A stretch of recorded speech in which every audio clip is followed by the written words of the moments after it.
पिछले वीडियो में हम आप लोग को डी ब्रॉगली रिलेशन बतलाए हुए थे।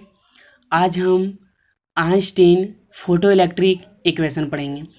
आइंस्टीन फोटो इलेक्ट्रिक इक्वेशन पढ़ने से पहले आप लोग को कुछ हम थोड़ा सा बेसिक पॉइंट्स बतला लेते हैं। जैसे देखिए, पहले हम आप लोग को बतला रहे थे कि कोई लाइट रे कंटिन्यूसली किसी मेटल सरफेस पे फॉलो होता है, जनरली वो वास्तव में गलत है। ठीक है, जबकि आइंस्टीन ने बतलाया कि जो लाइट रे कंटिन्यूसली फॉलो होता है, जनरली वो पैकेट्स या बंडल के रूप में फॉलो होता है।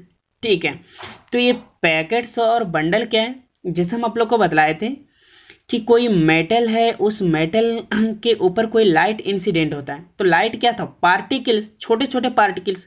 उसी प्रकार जो लाइट जो इंसिडेंट किया गया, तो एक क्या है? छोटे छोटे पार्टिकल्स। इस पार्टिकल्स को हम क्या कहते हैं? पैकेट्स कहते हैं, बंडल कहते हैं, और इसी को हम फोटोन कहते हैं। ठीक है, तो एक बात आप ध्यान रखें कि किसी मेटल सरफेस पे लाइट कंटिन्यूसली फॉलो नहीं होता है, बल्कि किसी मेटल सरफेस पे जो लाइट जो फॉलो होता है वो पैकेट्स या बंडल के रूप में फॉलो होता है, जिसे हम फोटॉन्स कहते हैं।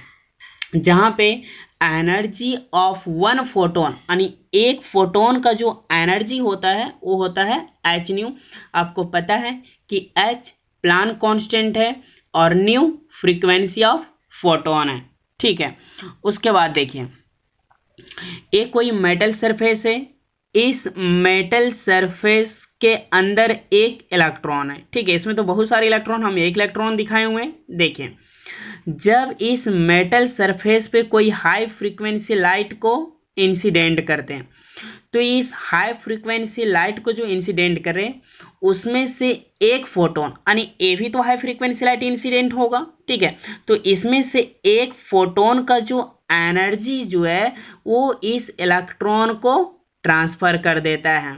ठीक है, और जैसे इस इलेक्ट्रॉन को ट्रांसफ़र कर देता है, ये इलेक्ट्रॉन पॉइंट ए से पॉइंट बी तक चलना शुरू कर देता है। तो जब ये इलेक्ट्रॉन पॉइंट ए से जब चलना शुरू करता है, तो आपको ये पता होगा कि इस इलेक्ट्रॉन के अंदर बहुत सारे इलेक्ट्रॉन हैं। तो इलेक्ट्रॉन ये चल रहा है, लेकिन बहुत सारे इलेक्ट्रॉन जो वो इसके साथ कोलिजन कर रहा है, यानी ये इलेक्ट्रॉन कोलिजन होते होते होते ये कहाँ तक पहुँच गया? बी तक। यानी इसके पास जो पहले एनर्जी जो था, ए पास जो एनर्जी था, वो बी पास एनर्जी उतना नहीं रहा।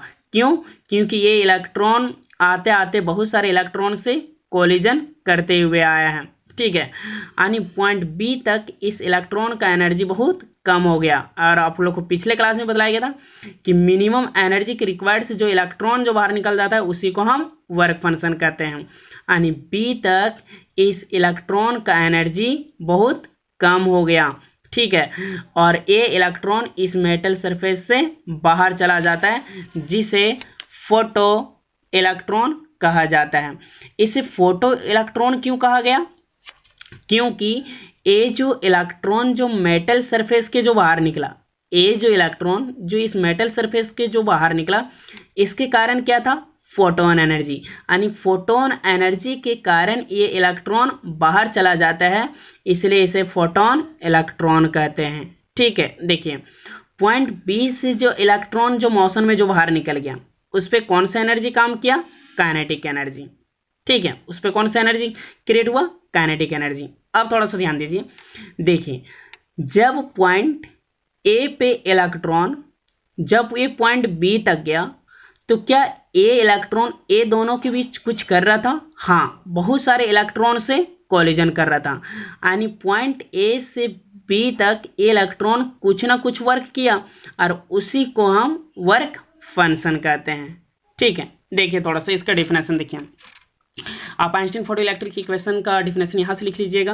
कह रहे हैं कि according to Albert Einstein, if या photon energy is incident on the metal surface, then the energy is emitted. ठीक है, देखिए,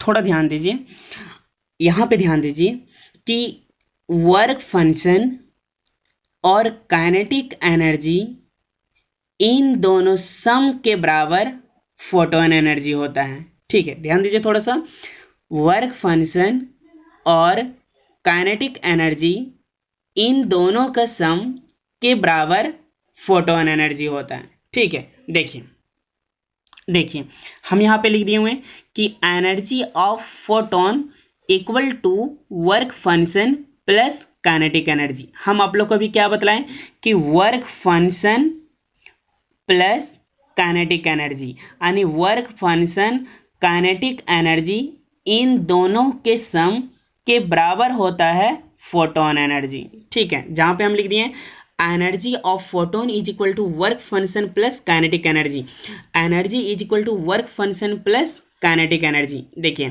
एनर्जी ऑफ फोटोन हम आप लोग को बतलाए हैं कि एनर्जी ऑफ फोटोन का जो फॉर्मूला जो होता है वो होता है एच न्यू, और आपको पता है कि इस वर्क फंक्शन को आप डिनोट करते हैं फाई से। ठीक है, और काइनेटिक एनर्जी का जो फॉर्मूला होता है वो होता है 1/2 mv²। देखिए energy of photon H new, आप इसे रहने दें, वर्क फंक्शन इसका थोड़ा सा आपको फॉर्मूला याद रखना होगा कि इस वर्क फंक्शन का जो फॉर्मूला होता है वो होता है एच न्यू नॉट। ठीक है, प्लस 1/2 mv²।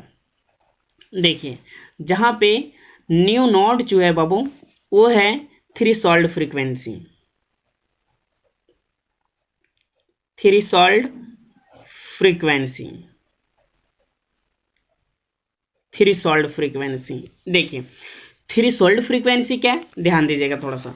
थ्रेशोल्ड फ्रीक्वेंसी आपको पता है कि जब इस पे हाई फ्रीक्वेंसी लाइट इंसिडेंट किया गया, ठीक है, हाई फ्रीक्वेंसी लाइट इंसिडेंट किया गया, तो यहाँ पे जब इस मेटल पे जब लाइट को इंसिडेंट किया जा रहा था तो वो हाई था, लेकिन पॉइंट ए से पॉइंट बी तक में जिस फ्रीक्वेंसी की हम लोग बात करेंगे उस फ्रीक्वेंसी, इसमें जो फ्रीक्वेंसी लगेगा एयर पॉइंट पी तक जो फ्रीक्वेंसी लगेगा वो कहलाएगा थ्रेशोल्ड फ्रीक्वेंसी कहलाएगा। यानी इस मेटल में जो लाइट इंसिडेंट होगा वो हाई होगा, लेकिन पॉइंट ए तक और पॉइंट बी में जो फ्रीक्वेंसी की बात करेंगे उसी फ्रीक्वेंसी को हम बोलेंगे थ्रेशोल्ड फ्रीक्वेंसी। देखिए अब ध्यान दीजिए, हमें तो यहाँ पे मैक्सिमम जनरली काइनेटिक एनर्जी देखना है, तो आप क्या करें कि एच न्यू को रहने दें और इस एच न्यू नोट को आप इधर ले आएं, इधर प्लस में है, इधर आएगा तो माइनस में, है ना।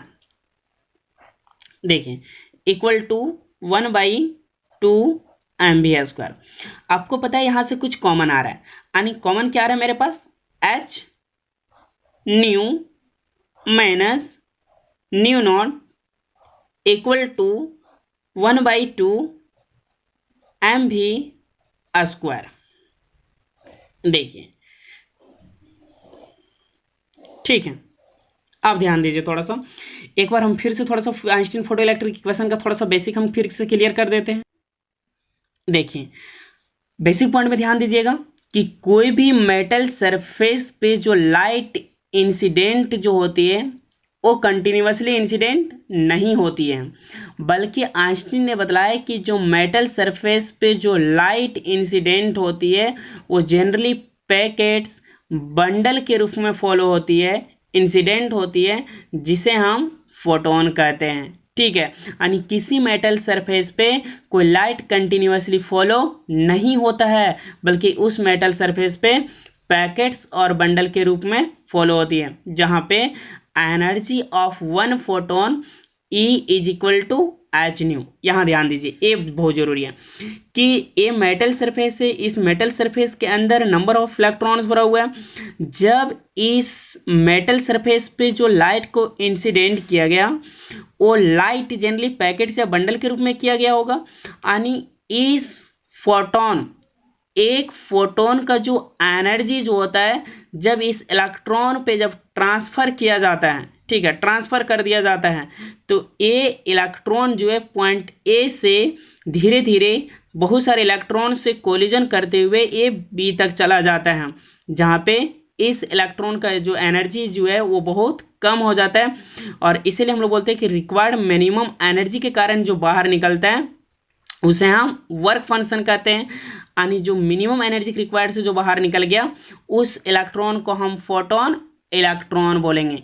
इसे फोटोन इलेक्ट्रॉन क्यों बोला गया? इसे फोटोन इलेक्ट्रॉन इसलिए बोला गया क्योंकि जो मेटल सरफेस के जो अंदर जो इलेक्ट्रॉन है, इसकी वजह है कि जो फोटोन एनर्जी जो है ना, जो इलेक्ट्रॉन जो बाहर निकल रहा है, इसकी वजह है फोटोन एनर्जी। और यही कारण इस इलेक्ट्रॉन को फोटोन इलेक्ट्रॉन कहा गया। फोटोन इलेक्ट्रॉन क्यों कहा गया? क्योंकि बाहर निकलने के कारण क्या था? फोटोन एनर्जी, है ना। फोटोन एनर्जी इस इलेक्ट्रॉन को पूरा की पूरा एनर्जी ट्रांसफर कर देता है। जब ये इलेक्ट्रॉन पॉइंट ए से पॉइंट बी तक जब ये बढ़ता जा रहा था, यानी ए और बी के बीच कोई वर्क हुआ, उसी को हम वर्क फंक्शन कहते हैं। और ए और बी के बीच जो फ्रीक्वेंसी जो अप्लाइड होता है, उस फ्रीक्वेंसी को हम थ्रेशोल्ड फ्रीक्वेंसी कहते हैं। पॉइंट बी से जो इलेक्ट्रॉन जो बाहर निकल जाती है, उस पर कौन सा एनर्जी क्रिएट होता है? Kinetic energy. ठीक है, बाकी नेक्स्ट वीडियो में।